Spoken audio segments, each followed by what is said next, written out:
Right, so Jay, this is the first time that we've gone back to old school rules where the away goals rule don't count in terms of scoring away and then benefiting from that Before away we're goal. even born. Yeah, That's how old school. So we've gotten accustomed to that format that, I mean, it was set to entice the away team to go on an attack and not sit in and not defend and try win the game at home. And it somewhat had the opposite effect where they play away and then at home they're reserved. So they've done away with that rule. Do you think this changes the competition drastically, or do you think the EPL will still be played with those same tactics and with the same mindset? UCL. Yeah. I don't want to say I don't like it. I don't understand why the change was made. Having watched the games and then thought about permutations, I mean, even when I was thinking about the Dortmund versus Rangers game in the Europa, right?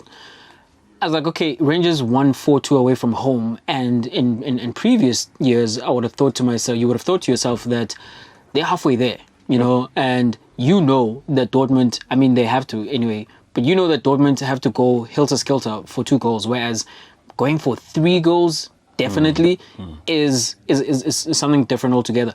So when I was thinking to myself, it is the matter of, especially because in Europe, the home crowd still is something that they depend largely upon. So if you're playing that game away from home, you don't have an incentive to go and score an away goal. You can park the bus with the idea that, well, when you come back to the second game, that's not the option of parking the bus for the other team is probably not going to be there. And you guys can use the momentum that you use every other week when you're playing in front of your home crowd and go on to win the game. I don't get it. I don't get why they made this decision, because as you say, there was incentive. It was introduced to add an extra spicy dynamic to these ties, you know, just like sprinkle a little more potential drama in this, and then removing it, what's the point? Yeah, it's very different. I mean, before, a 1-1 draw meant something. Well, they've got the goal, so we need to chase the game. But now it's still a draw. Back to square one. Yeah, we can still sit in and then maybe play out for extra time on penalties or whatever. I mean, this plays into the hands of people like Simeone who play boring football. Like, okay, guys, what does United have? Let's wait and just, you know what I mean? I mean, especially currently with United, if you hit them at the beginning of the first half, you get your goal, you're done. You know what I mean? Whereas before you consider... Maybe, yeah. Based on recent evidence. Yes, maybe. But look, I think before you thought about the entire tie. It was, here's what we're going to do in the first game. Oh, they score. That changes everything for the second game. Whereas this one, you can take it literally game by game. It's not the whole tie. It's just another game. I mean, you can literally put all defenders for the first game. The rest, just your forwards in the second game, kill them because there is no incentive in the second game. So, I don't know why now. It's very weird, but... Let's see how this goes. Maybe we get used to this one and then we forget that we ever had an away goals rule thing. But it's weird. We'll see in the second leg what happens with the games already have had the first legs and the ones upcoming this week. The thing I will say with the away goals rule, Chuck, would be that the change that I would have full on supported is that remove it in extra time. Like in extra time, then yes, make it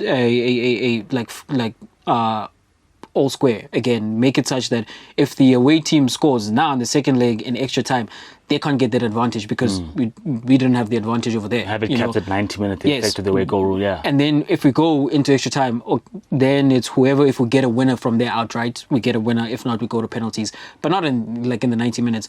Because when I was watching the Real Madrid game, Carlo Ancelotti clearly to me told his team to go out there and try not to concede. They were not playing. Not at all. They were not playing at all. And I've never seen a Real Madrid team go onto a football pitch, especially in the Champions League, which is their tournament, and do that. You know, I think to myself, if there is the incentive, as we keep saying, of the advantage of an away goal, then they're actively looking to score a goal. But they literally were happy to go back to the Bernabeu with a 0-0. And I'm just like, that right there for me was evidence enough to say, I don't like this. I mean, if you look at the teams on display, the attacking talent on display, and one is negative because, well, it means nothing to score a goal right now as opposed to scoring it at home. that changes the dynamic in terms of also what we are watching as a spectacle. I mean, because I saw Modric work his butt off, but not offensively. Yeah. And it's like, this is not the Modric that we'd like to watch. We don't want a Casemiro game. We want to watch Modric at the peak of his powers, supplying up Benzema, supplying up Vinicius. I mean, instead, what we saw was the Paris wave after wave after wave, and they were trying to break them down. And eventually, Mbappe gets the goal, which makes it interesting. But without that goal, we're back to a boring spectacle. So I don't know why then, why now. But speaking on Mbappe, after that particular game and how negative Madrid were and how clearly Paris was the better side, do you think he's better off staying with Paris, playing with Neymar, playing with Messi, because I'm assuming Messi would stay on for more than one season, or do you think he goes on for a new adventure? So Joe Cole suggested that he should stay in Paris because there's the opportunity of carving out his own legacy with PSG. And PSG are closer to winning a Champions League than what Real Madrid are. And I would agree with the premise that PSG are closer to winning a Champions League title simply because even if you look at their progress in the last 2 seasons, they've been in the final and they've been in the semi-final, losing to Manchester City last season. Whereas with Real Madrid, even though they made it back to a semi-final spot last season, Chelsea were far and away, in my opinion, just that Chelsea struggled with goals. They were far and away the better team in both legs. And Madrid were lucky to get into the second leg still on equal footing because of Benzema's goal. This season with Real Madrid, it's more of the same in actual fact. The beginning of the season would have given you, as a Real Madrid fan, an occasion to feel hopeful about the season, or that the season is the team is further ahead than what they were last season, because they started off with like big victories, you know, but that has slowed over the course of the season, and there has been added there's been like words against Carlo Ancelotti. There's been added pressure and frustration also from Real Madrid fans, of which I am one. I want Carlo Ancelotti out. I want Carlo Ancelotti out because, Chuck, if you go from Zinedine Zidane and you go back to the guy that essentially he took over from, you've not made a move. You've just come back to the same place. That's the La Decima guy. Ancelotti, he got you there. And then he was fired. Yeah. And then after him, there was the hat-trick of UCL titles. And the guy who won the hat-trick of UCL titles was fired. So he had a better time coaching Real Madrid than Ancelotti. So you fire him and you go get the Everton coach. True, Jay, but he's not the Everton coach. He was the Everton coach, That's a blip on his CV. Because that's where he's at right now. That's where he was at. Ancelotti's level, Jay. But he built the nucleus of that team, that treble-winning team. It was put together by Ancelotti. True. So, I mean, fine Zidane not to take away from his coaching exploits as well, because he got them playing again, especially when they fired him and he came for a second stint. He got them back up again. So there is credibility to Zidane's portfolio. But I feel Ancelotti got you guys playing again. I mean, we were sitting here saying Real Madrid look old against Chelsea. They were overrun in midfield. And now still the same team. Yeah, against Paris we said that. But before then, in the first half of the season, Chuck, they're still the same team. Because you know what happened? You know what happened that is different from last season? Yeah. Last season, Benzema was carrying, like, offensively Real Madrid. This season, Vinicius has come into his own. Has come into his own. I don't believe, because of how early that happened, I don't believe that Ancelotti is the one who's responsible for that. You know, it doesn't hurt having a coach like him. Ancelotti he's built his career on managing egos, like on managing stars, bringing stars together and having them play at a level where they can win the Champions League. That's what happened. That AC Milan team, every position, like from Dida to Cafu all the way to Kaka and whoever was playing as striker, they were great, man for man, all 11, right? And that's how he was successful. The reason he was hired at Everton and what they were trying to do is, you remember when they beat Spurs, like I think the beginning of last season, they had that all-star midfield and they were trying to put big name players or stars in order to improve Everton. It's like, this is the guy to coach them. This is not the guy to develop your team for the future. I'm not saying Ancelotti is not a good coach. I feel for the project that is supposed to be at Real Madrid, where you are supposed to be moving away from Kroos, Modric and Casemiro. You are supposed to be giving greater opportunities to Camavinga and to Alfredo Valverde and play him in his position, not have them as afterthoughts. And you are right. Ancelotti built this team this team is 8 years older, Chuck. There's a point that's where my thing. there's a point where you need to move on from these guys, and he's not going to do that because these are his guys. But who can achieve what with this team? And I think then the onus is not on Ancelotti alone. About 200 million, if the money was spread out more economically in terms of bolstering up the team. He was not going to buy young players. Yeah, but, he was going to look to bring Ronaldo back to Real Madrid, probably. He was going to buy established players, and that's okay because that's the DNA. Because he found Umuntu or Shisai already, I'm firing the team and put that set up. Fine, it's to the detriment of Valverde and Ukamavinga, who are exceptional talents. I do agree with you there, but I think with what he has now, because other options are our Isco J. Okay, Chuck, if you know you are not going to win the Champions League with whatever you have there, right? It's similar to what you had at Arsenal, where Arsenal not going to do anything with the older guys and maybe not much with the younger guys. But you go with the younger guys because there's greater upside, right? So you are right in saying that his options are limited. It's not as if he's got he's benching all-time greats at this point in time.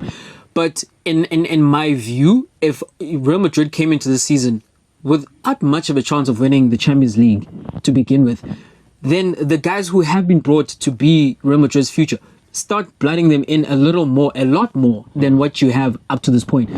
The question of which other coach is going to do what else with this team, I don't think any other coach would have led them to like a triumph in the Champions League. Perhaps still, I believe, would still have them where they are in La Liga, because Barcelona, we've seen what they have been this season. Atletico have not been impressive in the defense of the title. Sevilla have come up, so it's really just between the two of them. And Real Madrid would have largely still been the same team. But with a coach that is more innovative, or a coach that has a new perspective on Real Madrid than what Ancelotti is coming back with, I think that for the future, that is a better situation than what you have right now. Because even as Zidane lost in the semifinals, are you confident that Madrid will be where they are now on the log if, say, Camavinga and Valverde were playing in place of, say, Modric and Casemiro? Do you think they'd still be top? Maybe not in place, Chuck, but have played them a lot more than what you have, because he's not in the game over the weekend. But if he wins the league, would you not be happy with that? Of course, I'd be happy. I'm not saying that someone else would have won the league at a canter, you know, and you absolutely need to drop these guys completely and play the other guys, because you do still have Kroos. But I need to catch you there. I understand your school of thought, and you're talking about progressively building in these players, because these ones are going to go out the window and build this team up and then add to it later on. But Real Madrid is a season-by-season club. That's why Ancelotti can win a Champions League and get fired. Zidane can win the Champions League and get fired, because it is what have you done this season, it's not what you're going to do into the future. So I think you need to start thinking about that if you're getting young players in. I don't think that's how Real Madrid work, though. That is not. Real Madrid don't do rebuilds, and they don't do long-term builds. But as much as a Real Madrid fan, I've had a heck of a lot of fun going at Barcelona, right? Yeah. This has provided an opportunity for Barcelona to have blooded in all these youngsters. A lot of them. In a few seasons, you're going to have a problem on your hands. And the question will be, what's happened with your young players?